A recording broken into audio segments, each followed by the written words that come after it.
সালাম, আসসালামু আলাইকুম। আমি বীর শহীদ শফিকুদ্দিন আহমেদ আহনাফের গর্বিত মা। আমার ছেলে বিএএফ শাইন কলেজের একাদশ শ্রেণীর ছাত্র ছিল।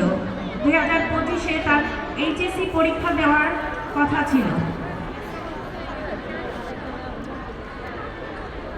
জুলাই 2024-এর 4 আগস্ট মিরপুর 10-এ এই স্বৈরাচার খুনি হাসিনার দোসররা আমার ছেলের ডান বুকে গুলি করে সেই গুলি বাম বুক থেকে বের হয়ে যায়।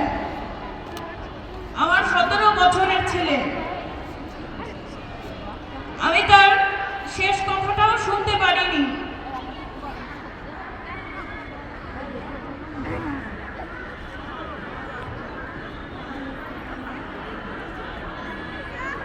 আমি চাই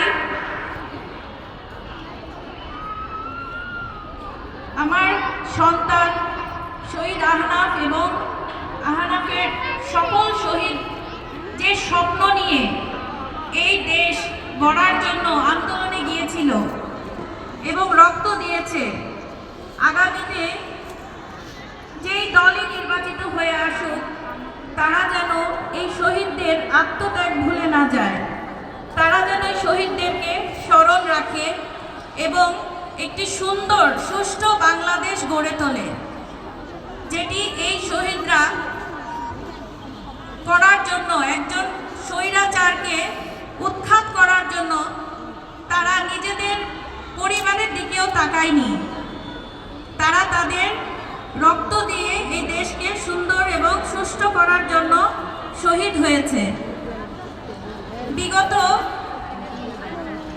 দিনগুলোই আমরা দেখেছি, গত 17 বছর আমরা অনেক স্বৈরাচারিত হয়েছি, গুম খুনের শিকার হয়েছি।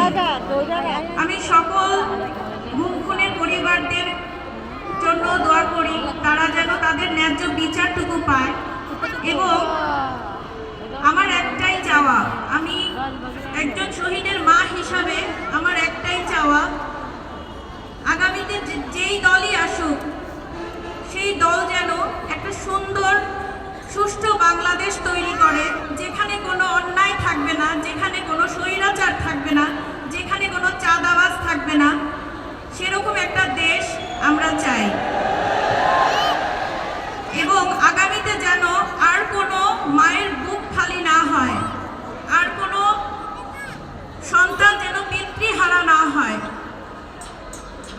এই দিকে আপনারা খেয়াল রাখবেন। দোয়া করি আপনারা আগামী নির্বাচনে নির্বাচিত হয়ে জয়ী হন, এই প্রত্যাশাই করি আমি। ধন্যবাদ। আসসালামু আলাইকুম।